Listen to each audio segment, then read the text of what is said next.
Aquí, profe. ¿Vamos bien? ¿Se va entendiendo? Sí, sí.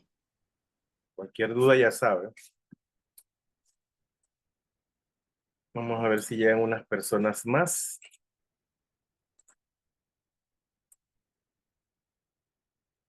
para comenzar.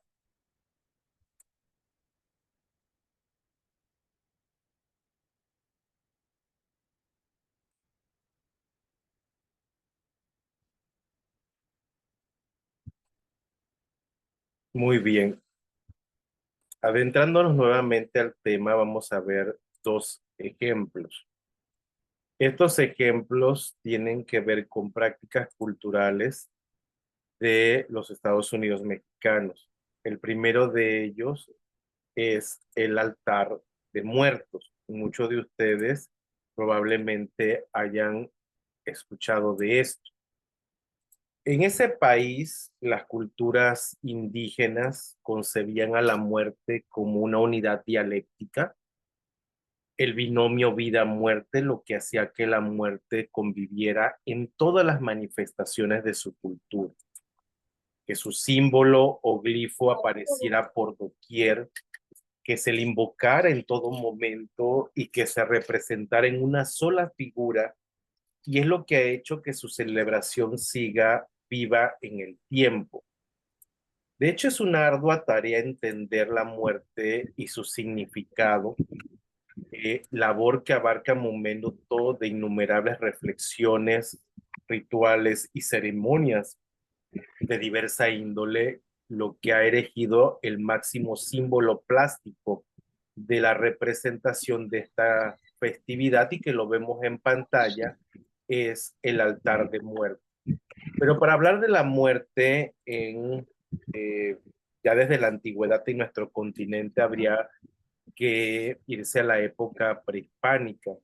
De hecho, estas tradiciones son anteriores a la llegada de los españoles, quienes tenían una concepción unitaria del alma, concepción que les impidió entender en que los indígenas atribuyeran a cada sujeto varias entidades anímicas y que cada una de ellas tuviera al morir un destino diferente. Dentro de la visión prehispánica, el acto de morir era el comienzo y un viaje hacia el Mictlán, ese reino de los muertos descarnados e inframundo, el famoso Xomayán, término que los españoles erróneamente tradujeron como infierno. Ese viaje duraba 4 días y al llegar a su destino, el viajero ofrecía obsequios a los señores del Mictlán, Mictlantecuhtli, que es el señor de los muertos, y su compañera Mitecacihuatl, señora de los moradores del recinto de los muertos. Estos los enviaban a una de las 9 regiones donde el muerto permanecía un periodo de prueba de 4 años antes de continuar su vida en el Mictlán y llegar hacia el último piso, que era el lugar de su eterno reposo llamado Obsidiana de los Muertos. Entonces, gráficamente, la idea de la muerte como un ser descarnado siempre estuvo presente en la cosmovisión mesoamericana. Eso tenemos registro en diferentes etnias. Y en esa época era común practicar la práctica de conservar los cráneos como trofeo. Vemos las evidencias del lado derecho a nivel óseo y del lado izquierdo un códice. Y estos cráneos se mostraban durante los rituales que simbolizaban la muerte y el renacimiento. El festival que se convirtió en el Día de Muertos se conmemoraba en el 9º mes del calendario solar mexica, iniciando en agosto y se celebraba durante todo ese mes. ¿Vamos bien hasta aquí? ¿Alguna duda o algo que no esté claro, señores? ¿Vamos bien? Entonces, para los indígenas, la muerte no tiene la connotación moral de las religiones cristianas, en la cual la idea de infierno o paraíso significaba castigo o premio. Los mesoamericanos creían que el destino del alma del muerto estaba determinado por el tipo de muerte que había tenido y su comportamiento en vida. Por ejemplo, las almas de las que morían en circunstancias relacionadas con el agua se dirigían al Tlalocan o paraíso de Tlaloc. Los muertos en combate, los cautivos sacrificados y las mujeres muertas durante el parto llegaban al Omeyocan, que es el paraíso del sol, presidido por el dios Huitzilopochtli, que es el dios de la guerra. El Mictlán estaba destinado a los que morían de muerte natural. Los niños muertos tenían un lugar especial llamado el Chichihuacuaco, donde se encontraba un árbol de cuyas ramas goteaba leche para que se alimentaran. Los entierros prehispánicos eran acompañados por dos tipos de objetos, los que en vida habían sido utilizados por el muerto y los que podía necesitar en su tránsito al inframundo, sean humanos o bien sean animales. Si me voy al periodo colonial y situándome en el siglo XVI, tras la llegada de los españoles, se introduce en buena parte de nuestro continente el terror a la muerte y al infierno, todo esto con la divulgación del cristianismo, por lo que en esta época se observa una mezcla de creencias del viejo y el nuevo mundo.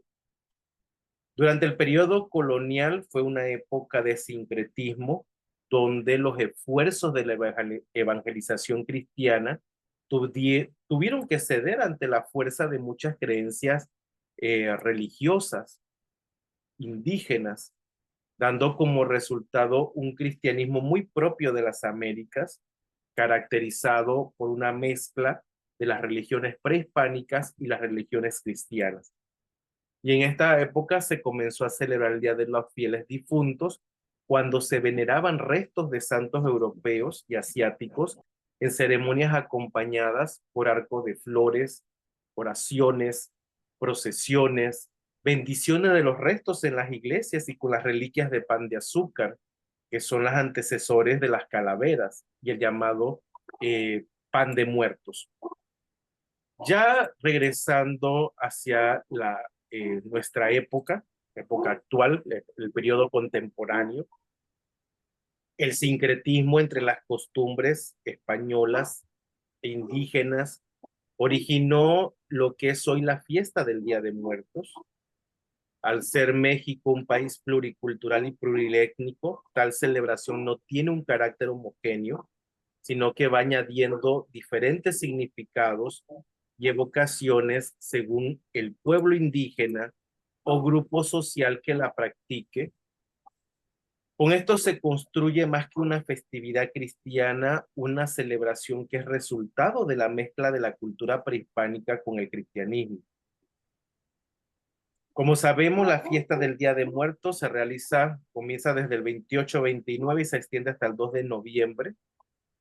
Y esto es para celebrar la memoria de todos los santos y los fieles difuntos.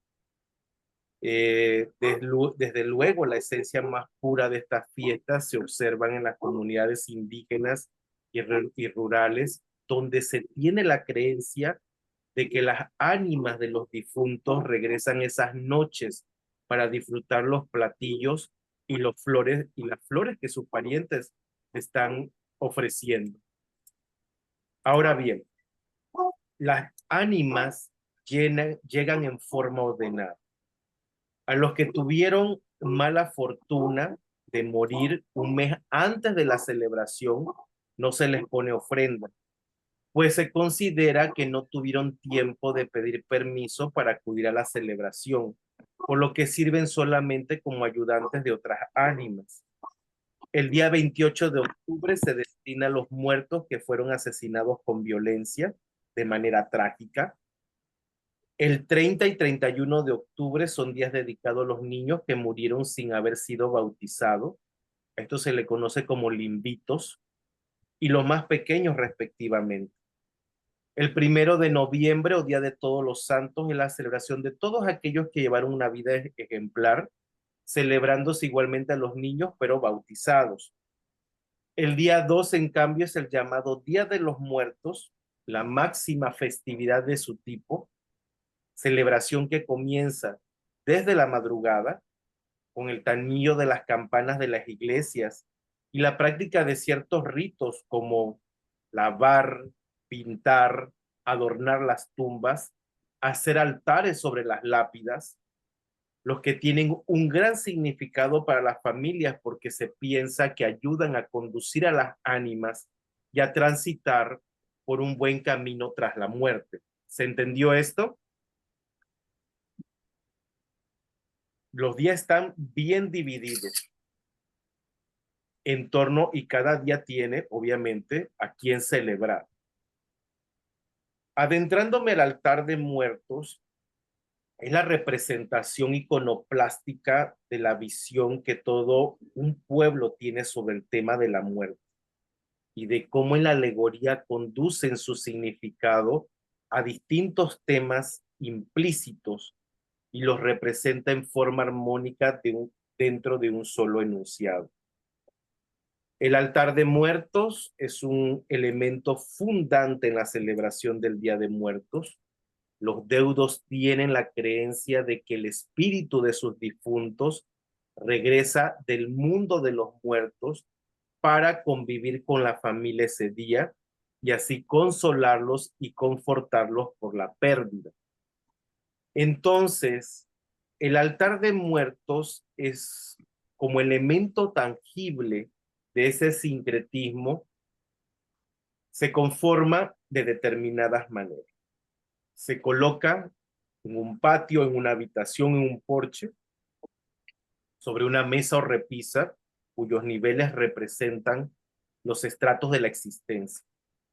Los más comunes son los altares de 2 niveles, que representan el plano celeste y el plano terrestre. En cambio, los altares de 3 niveles añaden a esta visión el concepto de purgatorio, es decir, tendríamos plano celeste, terrestre, inframundo o purgatorio.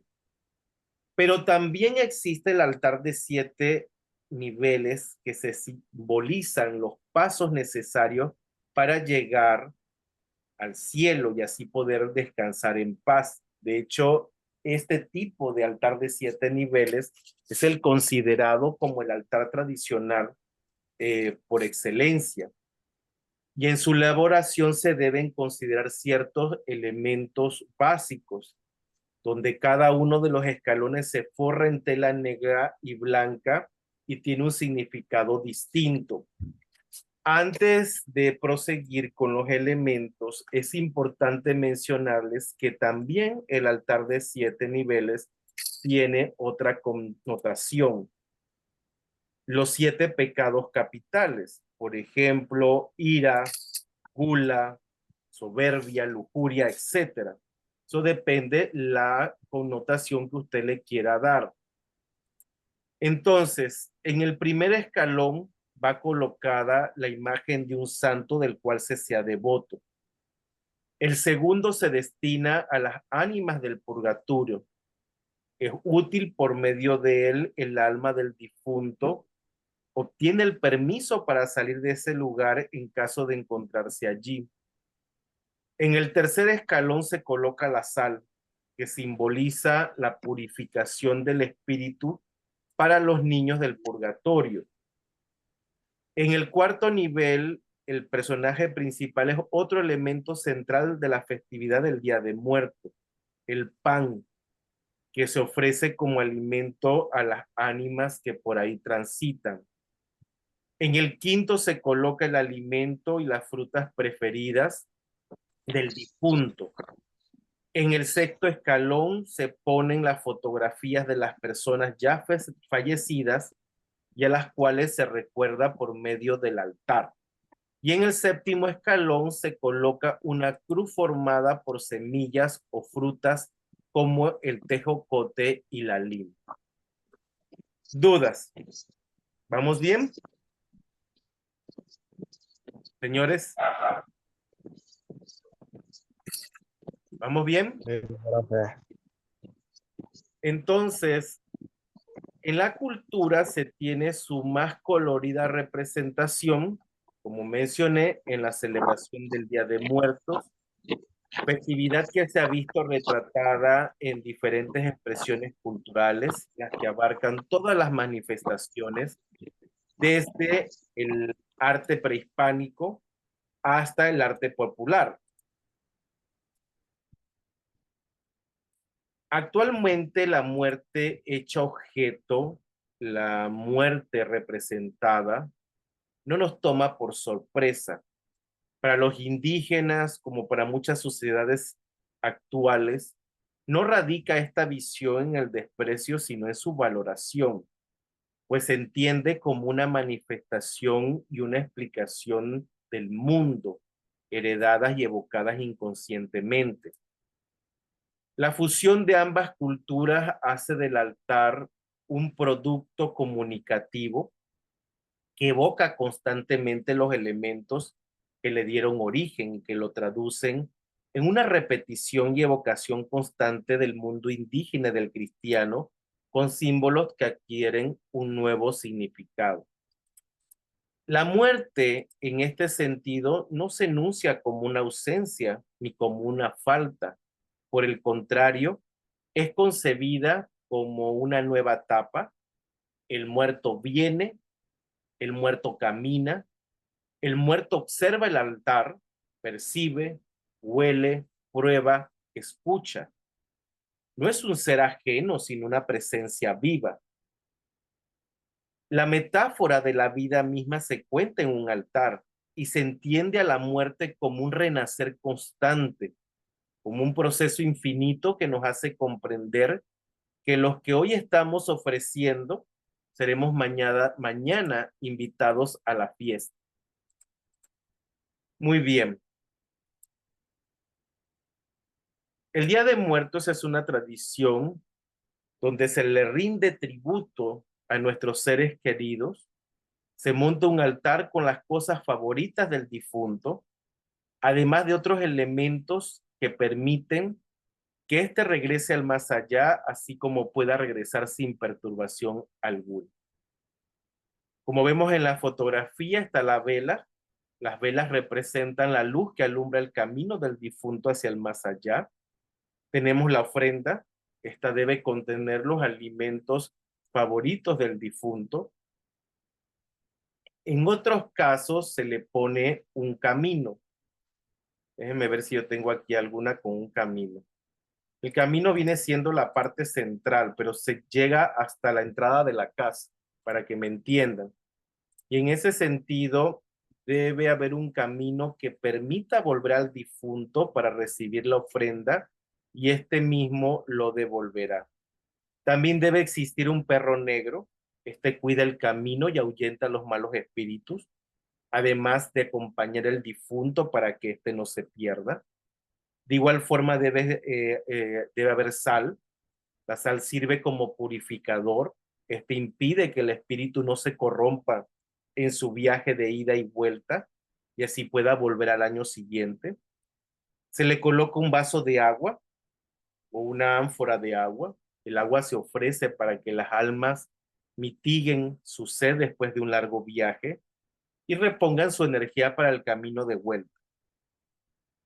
También lleva incienso. Este es un elemento de alabanza.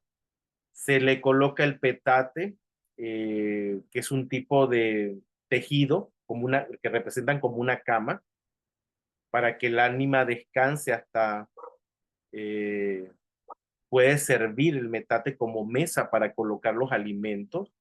También es importante ya en el piso colocar una cruz de ceniza.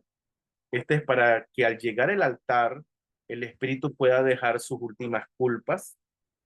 La foto, que esta es para traer el alma del difunto y que no se confunda, también es una forma de mostrar respeto hacia nuestro ser querido. ¿Dudas hasta aquí? ¿Vamos bien? Los elementos del altar, Profe, dígame. ¿por qué eso se da con mayor frecuencia o es tan arraigado a la cultura mexicana y no tanto en otros países latinoamericanos? Porque viene del mundo indígena. Todo ha sido heredado del mundo indígena y allá hay mucho orgullo en ese país sobre sus tradiciones, su historia. y por eso tienen una identidad muy fuerte y muy apegada y se enorgullece de ello. Pero eso se debe, como te digo, a todas esas tradiciones que vienen desde la antigüedad. ¿Y no hay casos similares en otros países latinoamericanos? Por ejemplo, en el Perú o algo así. No, lo que ha sido es migrar la tradición del Día de Muertos mexicana, por ejemplo, a Guatemala, Estados Unidos. Aquí en Panamá comenzó a llegar hace 5 años aproximadamente, que tengo el registro de que la gente, como una manera de honrar a los muertos, a sus difuntos, a manera de recordarlos, en Panamá comenzó a poner ofrenda. Si tú te traspolas al siglo pasado en Panamá, eran días luctuosos. No había radio, no había televisión, todo era música luctuosa, era de verdad horrible y eso no ayuda, como le he dicho, a las transiciones en torno a la muerte. Profe, ¿y eso no se interpreta como brujería, algo así, o solo tradiciones de los pueblos indígenas? Son tradiciones. El concepto de brujería es europeo, no es americano. Acuérdense revisar la historia de los conceptos. La brujería, si bien es cierto, hay cosas que han quedado en la actualidad, muchas son tradiciones que vienen desde el pasado. El problema es el concepto, porque podríamos pensar que el nahual es brujería, magia o hechicería, y creo que está más allá de todo eso. Vemos del lado derecho en la parte superior el arco, se coloca en la cúspide del altar y simboliza la entrada al mundo de los muertos. Se les adorna con limonarias y flor de cempasúchil. También por ahí vemos en el altar papel picado, que es considerado como una representación de la alegría festiva del Día de Muertos y del viento. También vemos flores que son el ornato usual en los altares y en el sepulcro. La flor de cempasúchil es la flor que por su aroma sirve de guía a los espíritus en este mundo. Están las calaveras, que son distribuidas en todo el altar. Pueden ser de azúcar, de barro, de yeso, de chocolate, con adornos de colores. Se les considera una alusión a la muerte y recuerda que ésta siempre se encuentra presente. También en el altar se coloca comida, que es el alimento tradicional o el que era del agrado de los fallecidos, y se pone para que el alma que visita lo disfrute. También está el pan, que es una representación de la Eucaristía y fue agregado por los evangelizadores españoles. Puede ser en forma de muertito o de domo redondo. Está adornado con formas de hueso en alusión a la cruz. Puede ser espolvoreado con azúcar y hecho de anís. Vamos a tener otros elementos, como también se puede colocar ropa limpia. Esto es para que se pueda cambiar el difunto y regrese limpio al más allá. Puede haber cigarros, el fumar es considerado como un acto placentero, además de que el humo servía como oráculo para conectar al cielo con la tierra. Y está el alcohol para recordarle buenos momentos de su vida y, si es el caso, uno de sus placeres favoritos. Y bueno, finalmente lo importante en ese día es recordar a nuestros seres queridos con respeto, con alegría, así como hacerles saber que se encuentran en nuestros pensamientos. ¿Dudas? ¿Vamos bien ¿Puede hasta repetir un poco, profe, que como que se le cortó el audio? Bueno, a mí en mi caso. que no escuchó? Los cigarros, el alcohol, ropa limpia, como otros objetos del altar.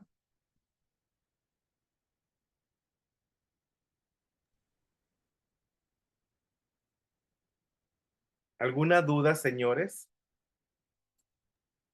Profe, pregunto si toda esa práctica, eso se hace dentro del cristianismo. Sí. Y acuérdense que la mayor parte de las personas cristianas están en México, que son guadalupanos, católicos guadalupanos. Mm.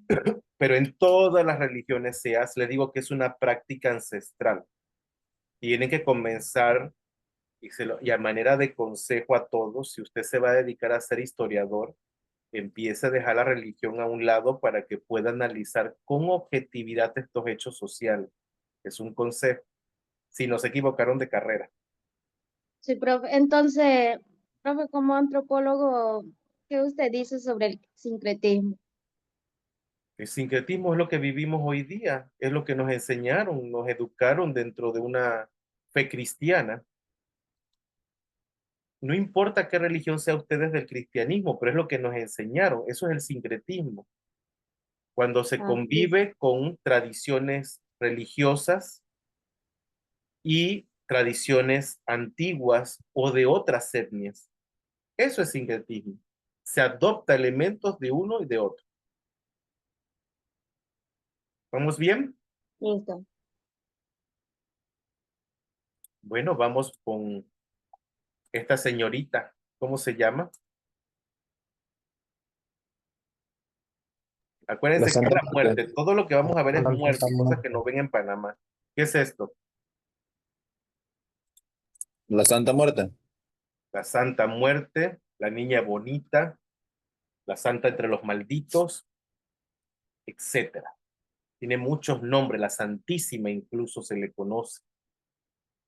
El culto a la Santa Muerte también tiene raíces prehispánicas, pero propiamente es un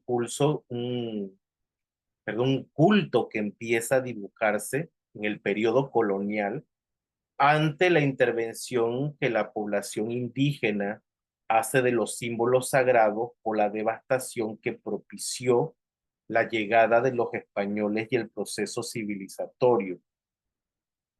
Es probablemente en este momento de la historia que el mestizaje empieza por definir un culto y un campo ritual que permiten entre las sombras y lo clandestino adorar a la muerte.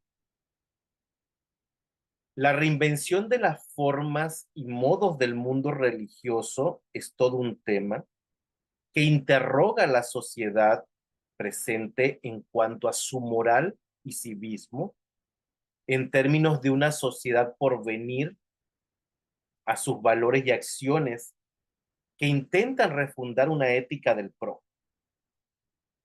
El gran tema de la globalización versus localidades tiene que ver de manera directa con la retracción de los sistemas colectivos a la refundación del sujeto de su autonomía, de las grandes poblaciones que viven en la promiscuidad y el hacinamiento, que están en una regresión defensiva a las posiciones de tribus, hordas, pandillas, mafias, guetos, cofradías y patrías.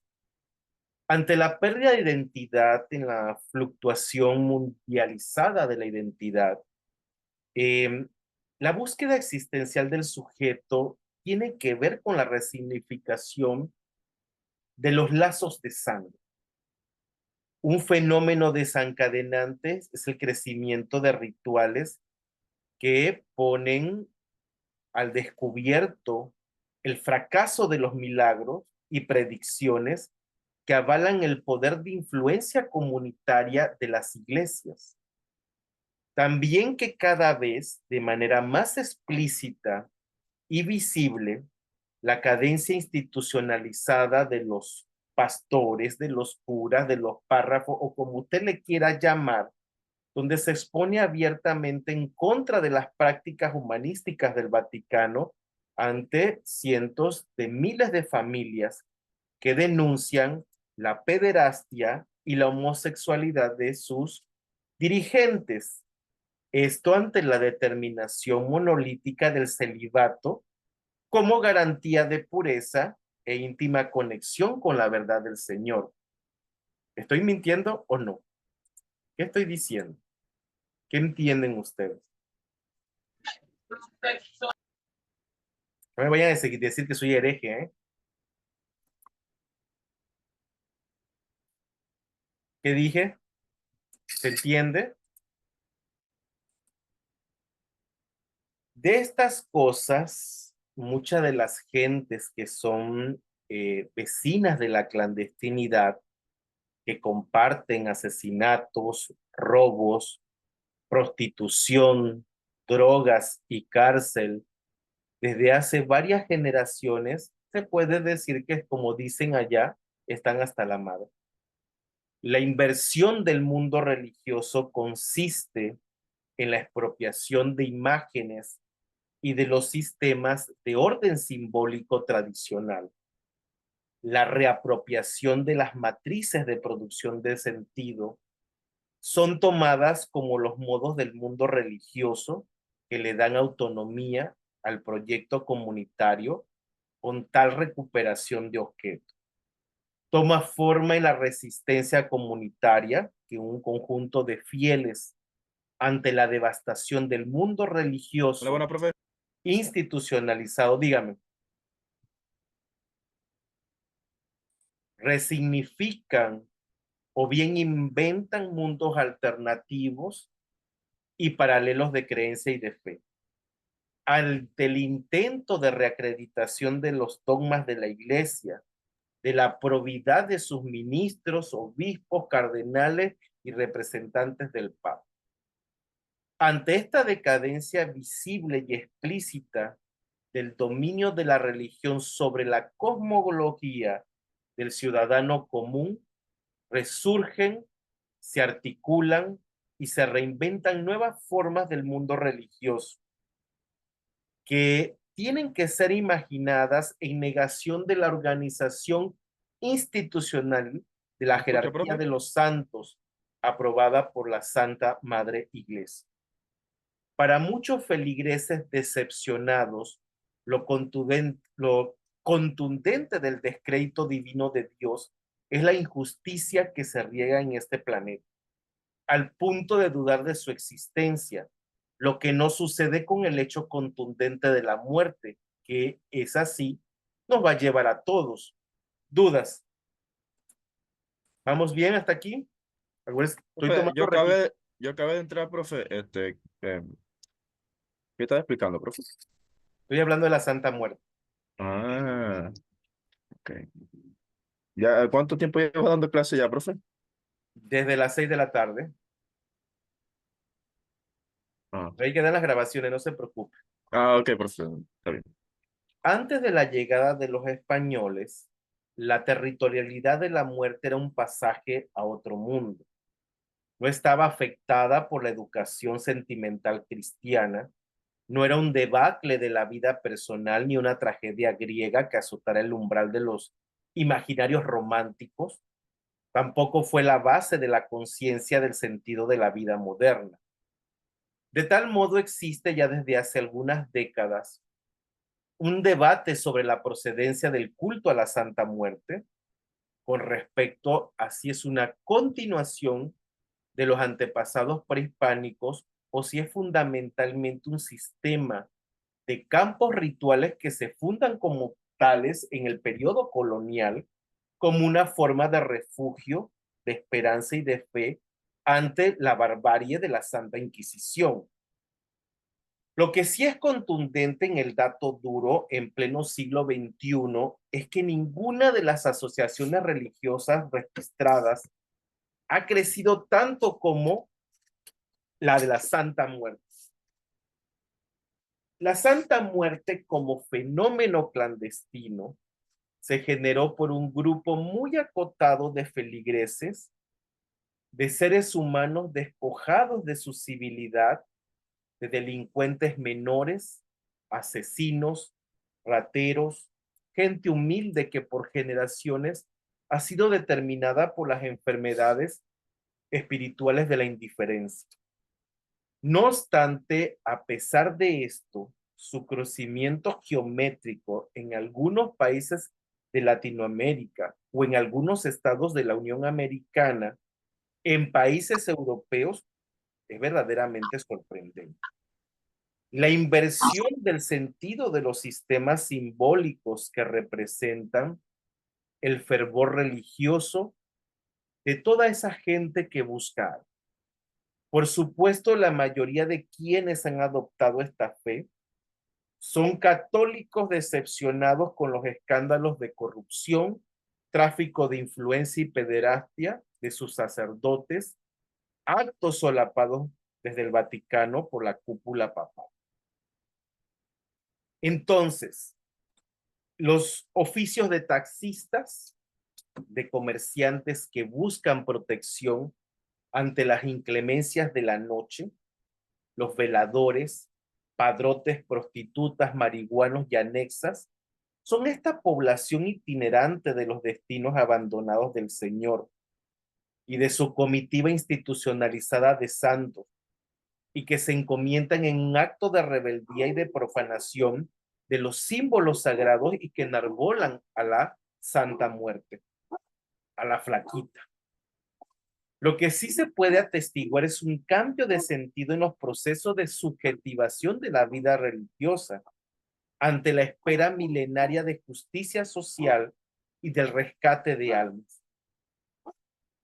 El fenómeno de proliferación de las niñas blancas de la Santa Muerte tiene que ver con la injusticia social que se ha generado en el proceso civilizatorio que se inició con la llegada de los españoles hace más de 5 siglos.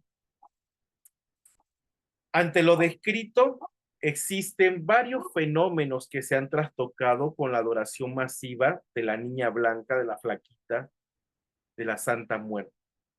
En el plano individual asistimos a una conformación distinta desde montar la dominación hegemónica de los modos de vida, de la vida religiosa.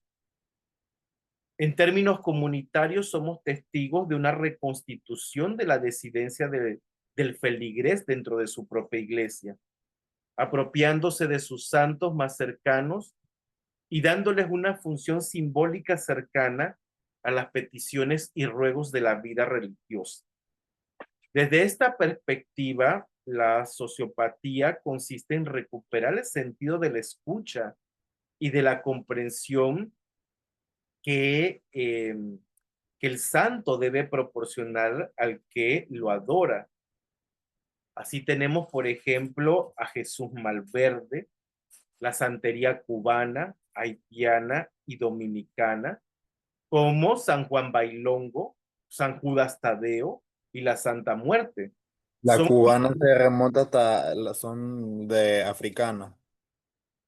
claro, todas ellas las que acabo de mencionar son figuras centrales de esta cosmovisión instituyente del jodido para que se le haga justicia. Es en sí misma una cosmovisión del mundo que ya trabaja sobre la necesidad de visibilidad, perdón, y de estar presente. De tal forma que la sociopatía es una clasificación psiquiátrica, lo que llama la atención de la comunidad que la engendra y que en el culto de la Santa Muerte se trastoca dramáticamente ante la concepción del delincuente, del antisocial o bien del desviado de las normas. Pero al mismo tiempo es la transformación del problema de la culpa en el sentido individual. El devoto de este ritual siente culpa, pero está desviada hacia las instancias de la revaloración de las relaciones familiares o de la recomposición de un tejido social heterogéneo donde caben todos, de una cierta permisividad y tolerancia de las diferencias de credo, de condición social, de preferencias sexuales.